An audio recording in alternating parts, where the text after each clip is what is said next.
Well, the beginning of Marvel's Phase 5 is almost upon us, and we're about to kick things off with Ant-Man and the Wasp Quantumania.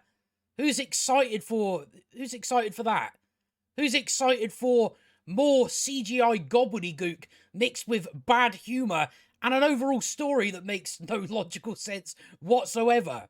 Because my guess is that is probably what we're in for. We are in for Doctor Strange Multiverse of Madness 2.0, where everything is just, stuff happens, but we don't actually have a story to tell. That's kind of my prediction for what we're in for when it comes to Ant-Man and the Wasp. I don't see it being much more than, what I just listed. But either way, we have the first reactions for the film, and it's very mixed. Very mixed. Some of these people, it definitely has nothing to do with, when they praise it, has nothing to do with maybe they've been given sandwiches, or maybe they're not that great at their jobs. It's definitely not that when it's in terms of people praising this shit. There is one of these that I read before I started this video, and I'm like, that just made me burst out laughing. But we'll soon get to that, but we'll start here. Phase 5 has begun. The new Ant-Man movie is like a psychedelic roller coaster full of frightening and hilarious oddities, plus one very menacing Kang. What, you mean that guy that said he was professionally trained as a clown? The guy we were introduced in Loki that definitely would not get you hyped for this. Big Star Wars vibes meet the MCU, and it's freakiest and most inventive. So inventive that they filmed it in a volume. Not actually outside. They didn't try and build sets or nothing.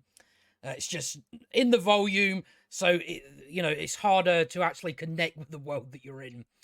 And it's freakiest and most inventive. MODOK is a riot, but Jonathan Majors conquers. Love the ride. Definitely make sure you stay for the credits, because there are significant things to see. I get so tired when I see critics say that. Stay for the credit. What? I don't care about the credits. I'm sorry. But I get so tired of just constantly seeing that. The credits are great, though. All right, what about the movie?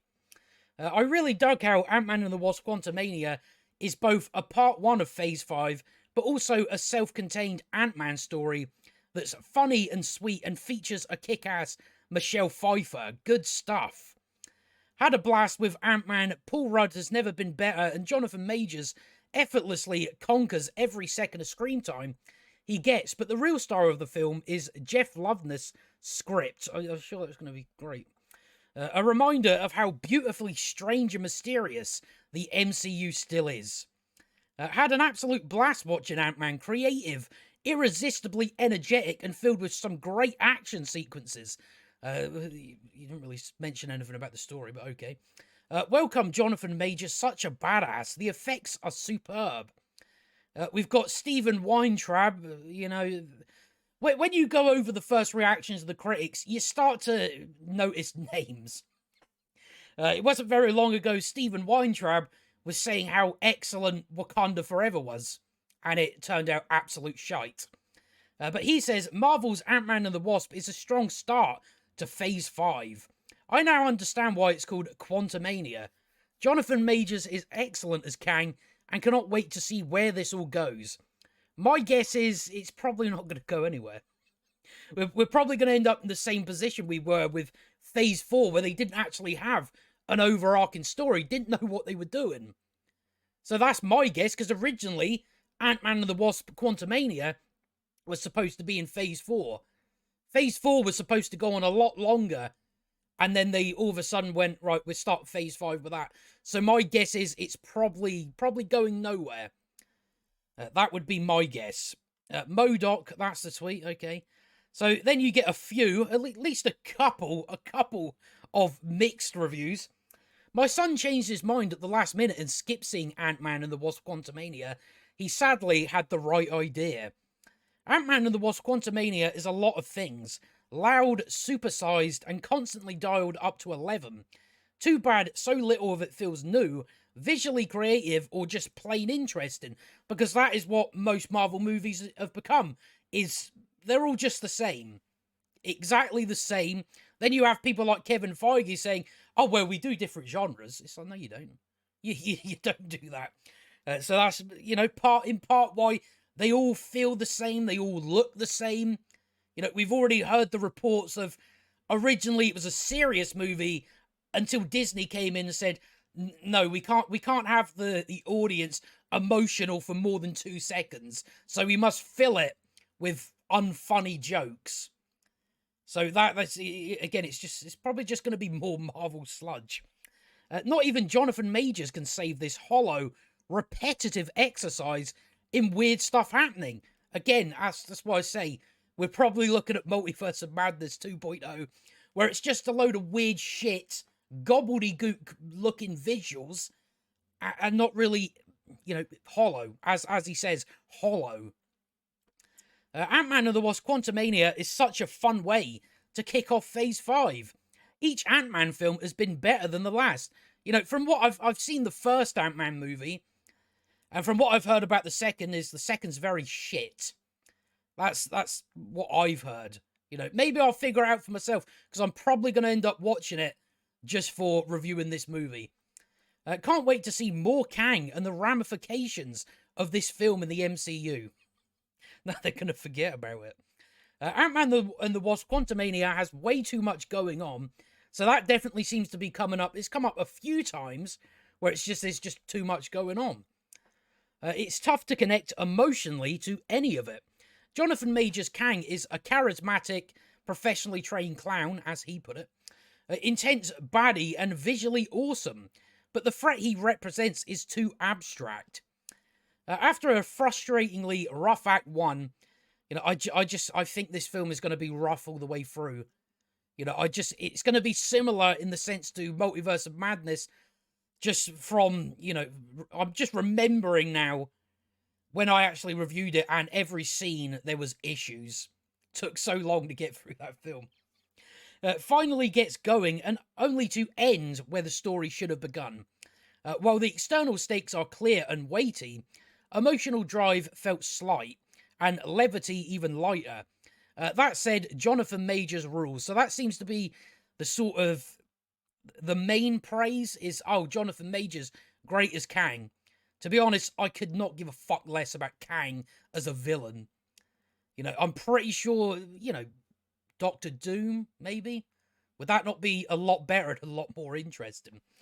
Ant-Man and the Wasp is a solid, yet overly ambitious start to the next phase of the MCU. Jonathan Majors is an absolute force as Kang, and the new king of the multiverse. Because that's what we need, more multiverse stuff. More multiverse stuff with people that don't know what they're doing. The final battle is astonishing, but I really missed the comedic charm throughout. Maybe we might be in luck and don't get a load of bad humour. But the report has been that they had to change a load of stuff because there wasn't enough jokes in it. Jonathan Majors is a force in Ant-Man and the Wasp. He's compelling, chilling, and already giving a top-notch performance. I mean, that goes for most of these films. Generally, the performances, they're never the issue. The issue is generally the writing.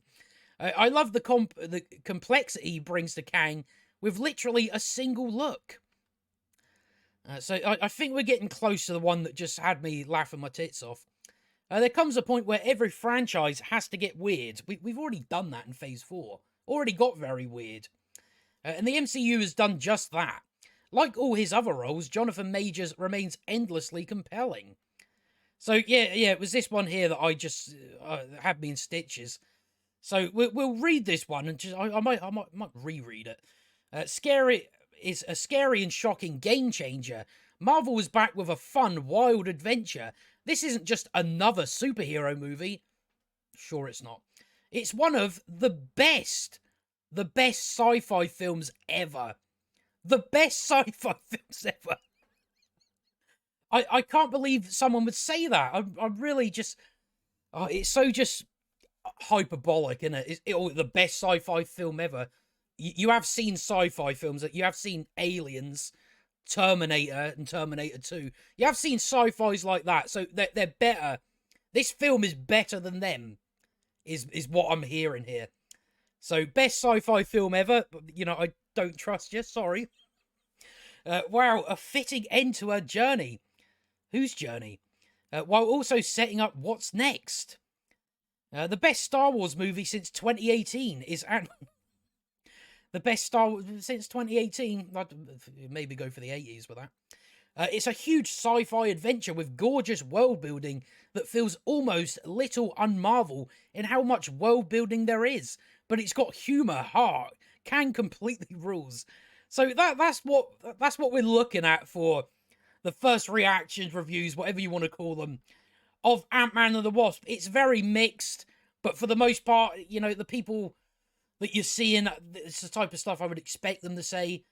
You know, we've had best sci-fi movie ever in a world where aliens and Terminator 2 exist.